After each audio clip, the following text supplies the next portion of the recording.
Sumerians, an isolate language or Tamil? Before we proceed further, let us first tell you who are the Sumerians.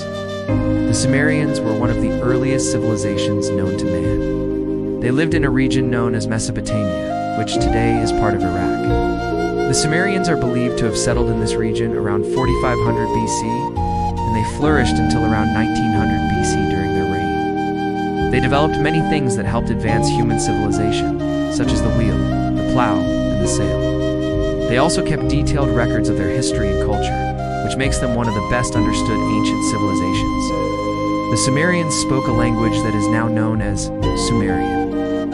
It is important to note that this language has been deciphered, which means we can read and understand it today. But it has been classified as a language isolate, because it does not appear to be related to any other known language. This makes it difficult to trace the origins of the Sumerians and how they came to speak this unique language. Despite this, scholars have made some progress in understanding the Sumerians and their language, and there is still hope that one day we will be able to fully unlock the secrets of this ancient civilization. Now, coming to the main topic, there is an old theory that the Sumerians were Tamils, who might have migrated from the sunken continent of Kumari. And this idea has been floated around in some circles recently. This theory claims that the Sumerians, an ancient civilization located in modern-day Iraq, are the direct descendants of the Tamils, who are predominantly found in the southern Indian states of Tamil Nadu. Most historians and archaeologists reject it as unfounded, not because of lack of evidence or research, but a kind of resistance on how the Tamils can be the founders of civilization, or the fact that the Sumerian researchers were and are mainly Europeans, and they lack the knowledge of Tamil and other South Indian languages. To put it frankly, they are biased. Despite this resistance, theory persists, and some people even claim that there are similarities between the two cultures that support this idea. Research has been going on, but the findings have not reached the world community yet. Proponents of the theory point to the fact that both the Sumerians and the Tamils are known to have had a rich literary tradition, and they also share some common cultural practices. The object of this video is to bring out the evidences on the theory that Sumerians were Tamolis.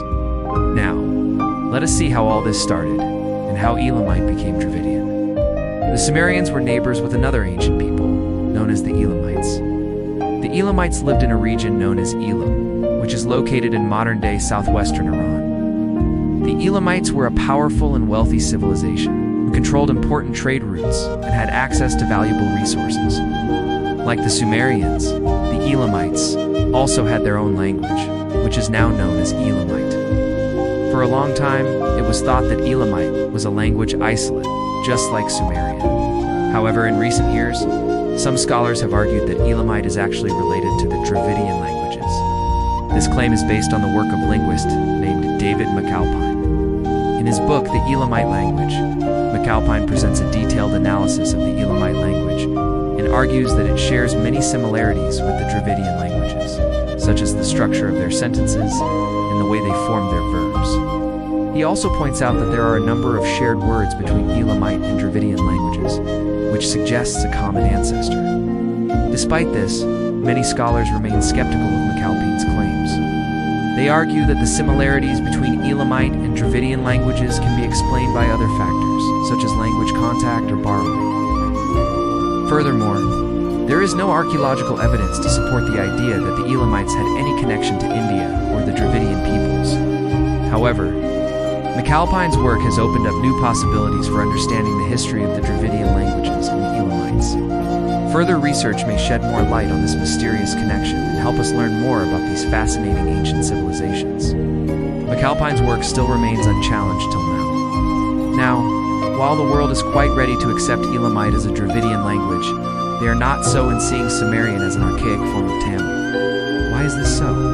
Is it because the world is having difficulty in accepting the Tamils as the founders of human civilization? Now coming to the earliest Sumerian Tamil link. Let us see how it all started. In 1855, a British scholar named Edwin Norris published a paper in the Journal of Royal Asiatic Society, in which he proposed that the Sumerian language had links to Tamil. He pointed out several similarities between the two languages, including the fact that both have a system of 3 genders, noun-adjective agreement, and a similar word order. Norris Norris also noted that there are a number of cognates between Sumerian and Tamil, which are words that have a common origin and meaning in both languages. For example, the Sumerian word for water, ab, is similar to the Tamil word for water, nur. Norris's paper generated a lot of interest in the possible connection between Sumerian and Tamil, and it inspired further research on the topic. However, Norris himself did not pursue the subject further. And it was not until 1925 that another British scholar, H.R. Hall of the British Museum, picked up the thread. Hall published a book called The Ancient History of the Near East, from the earliest times to the Battle of Salamis, in which he presented more evidence for the connection between the two languages.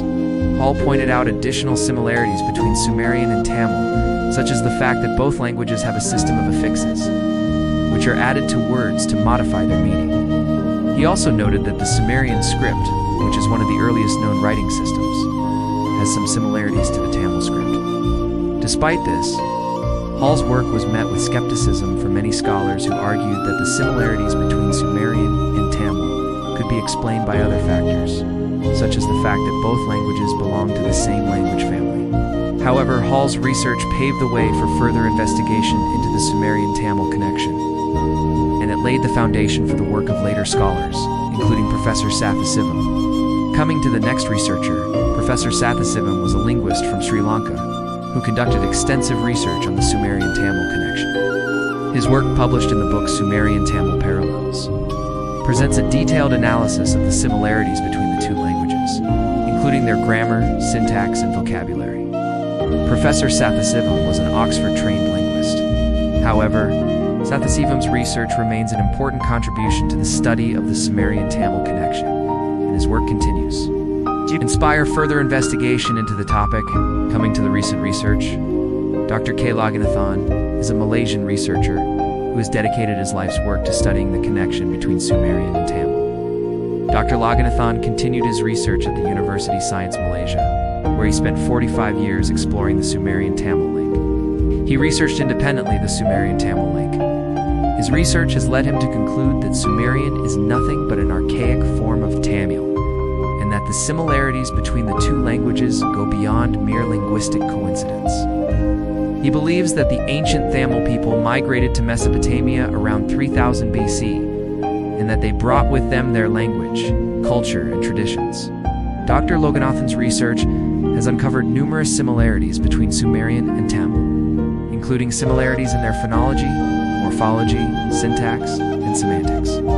He has also noted similarities in their religious beliefs, mythology, and folklore. Dr. Loganathan's work has been published in numerous books and articles, and he has presented his findings at international conferences. Despite the wealth of evidence he has gathered, Dr. Loganathan's work has been met with skepticism from some scholars who argue that the similarities between Sumerian and Tamil can be explained by other factors such as language, contact, or borrowing. However, Dr. Loganathan remains convinced that his research has uncovered a genuine connection between the two languages, and that Sumerian is nothing but ancient Tamil. His research has opened up new possibilities for understanding the origins of the Tamil language and the ancient civilizations of Mesopotamia, and it has shed light on the deep cultural connections that may have existed between ancient Tamil people and the Sumerians.